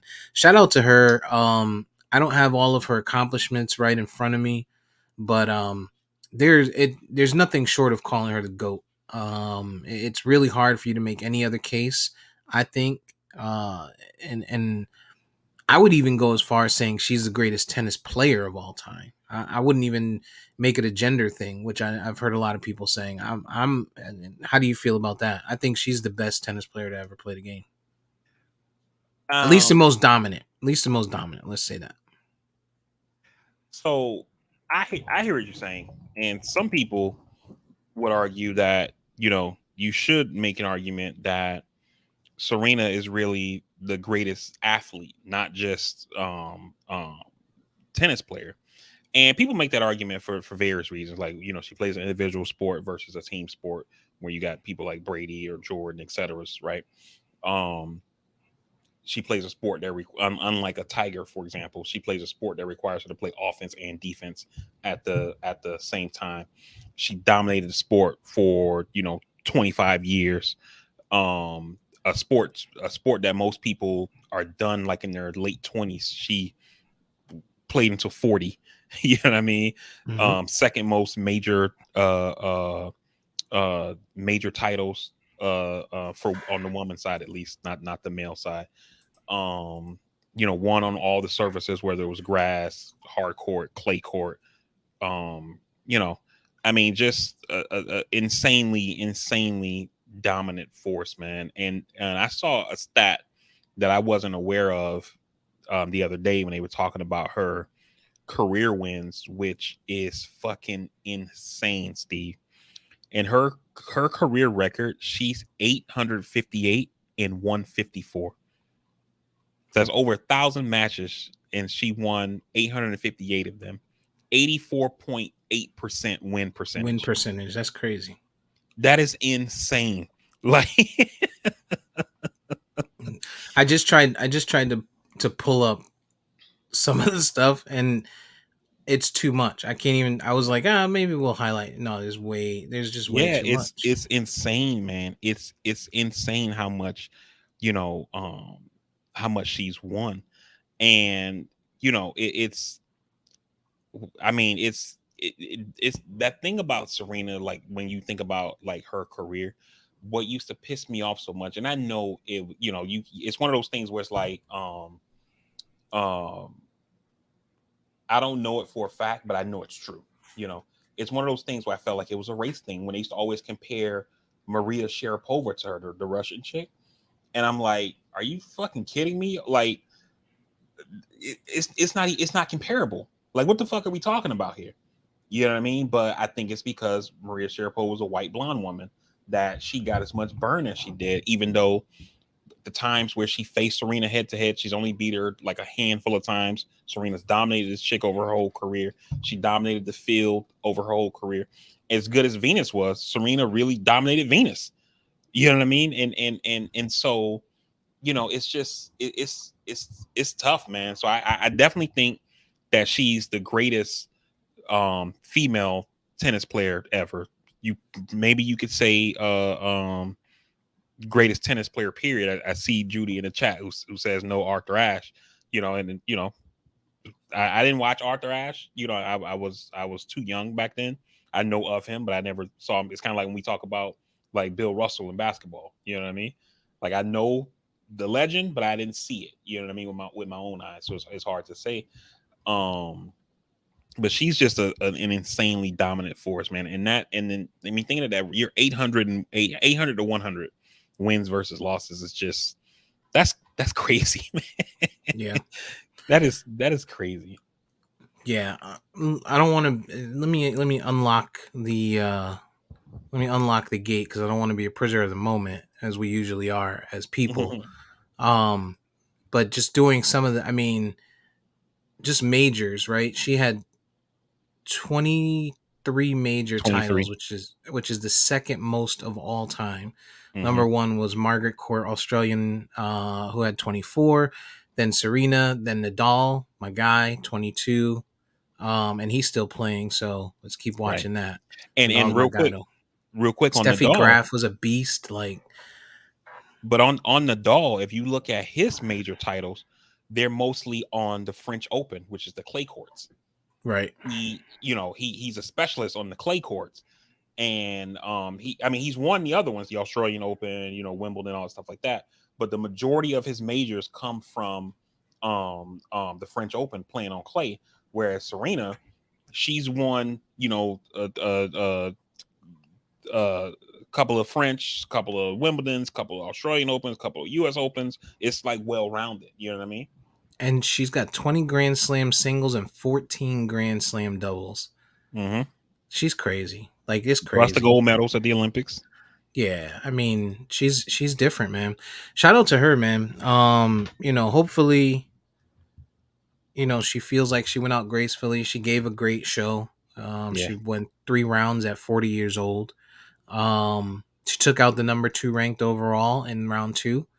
Like, what can you do? She got her flowers while she was here. You got to give her flowers. She got them while Yeah. she was there. You saw some of the stars. You saw, and even more so, what I like about these types of stars. Tennis is not like your basketball where you've seen this kind of greatness, especially in our culture, in the Black culture. So you saw people that you had, and I love that it was the U.S. Open because you saw the Spike Lee, you saw the Pusha T, you saw like a whole host of Black celebrities and Black excellence there supporting her along with the normal tennis fans, Mm-hmm. and I think that's where it was a little bit different watching these last 3 matches that she had. So shout out to her, man. Serena, she deserves all the flowers that she gets. um, you know a lot of people knock her for having being in an interracial relationship, but we don't knock men for doing it. So it is what it is. Listen, I respect her. I respect her game. She was one of the greatest athletes of all time, and probably, and arguably, we'll put arguably in there because then you're not saying it, but you're saying it. Arguably the greatest of all time, and she's absolutely in that conversation. So big ups, shout out to Serena. Yeah, big for sure, man, for sure. And I watched that match. It was going on while we were doing our fantasy draft, and you know, I felt like after after the first set, I thought she was gonna lose, and I was telling my wife, I was like watching it. You kept seeing like some of the points. It was like these very very long rallies, which it was good tennis to watch. But Right. Serena's 40. You know what I mean? And Right. so, as time went on, that match went over 3 hours. And that's long for because the females only play 3 sets, whereas the men can go up to 5 sets. So you're talking about 3 hours of play, and you can see like in the later part of the second set, you can see that it was starting to take a toll where she's playing this. I think the woman she played is like 29. And you can kind of see Father Time saying, "Hey, don't forget about your boy." And she just, once you got to the third set, she was. I don't feel like she ever gave up, but she just didn't have it She was anymore. You know what I mean? gassed. Yeah. Yeah. I mean, 40's 40. I don't give a fuck what you do. You know what I mean? Hmm. And so Oh, trust so me, I I know. I'm I 40. think right. I think that's what hurt her, is that each set went long. They had to go to a tiebreak in the first set. The second set went long as hell, and then by the time you get to third, even though she won the second set to force 3, you get to the third set, and it's like, your body's like, "Look, man, you're over here, but you got to give 110%." And it's like, that's physically impossible. Yeah. I'm at like 98%. I can give you this 2 more, but after that, we got to call it a wrap. you know? Yeah. We underestimate and devalue the amount of stamina it takes to, one, play a sport, two, play tennis, which you got to run most of the time with little to no, at least in basketball you get breaks, you can get taken out.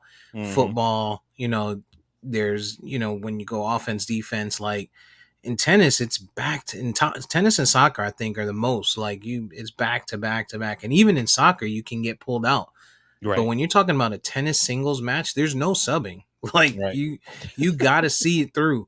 And to be a woman at 40 years old, who has a child, a young child, like, to be able to bounce back and get through, first of all, the first game, the first match, second match, do a doubles match, and then come out and get through 3 rounds with a young 29-year-old, like, it's That didn't help. inevitable that it was gonna be a lot for her. So, Yeah, playing um, doubles didn't help. I see why she did it, but I think I wish she wouldn't have.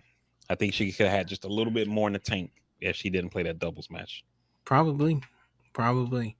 But she made her mark. She made her statement, and you have to respect her. Right. And quite frankly, she could probably continue to play if she really wanted to, and still be successful.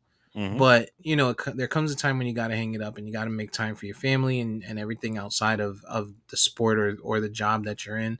And I think she's met that. She's reached that point, and she understands that, and that's great to Definitely. see for Definitely. her.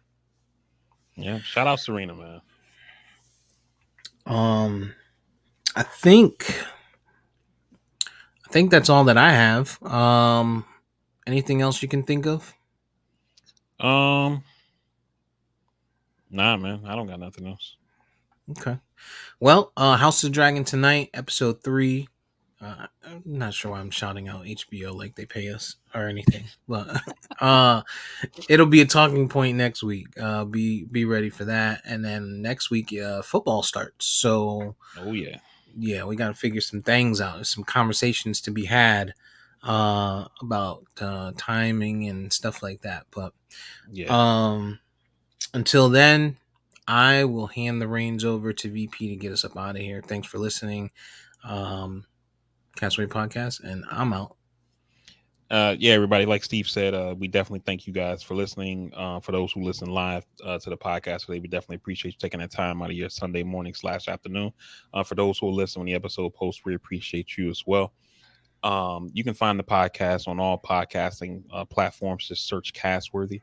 You can also follow us on any of our social media at CastWorthy. On Instagram, it's at CastWorthy_podcast.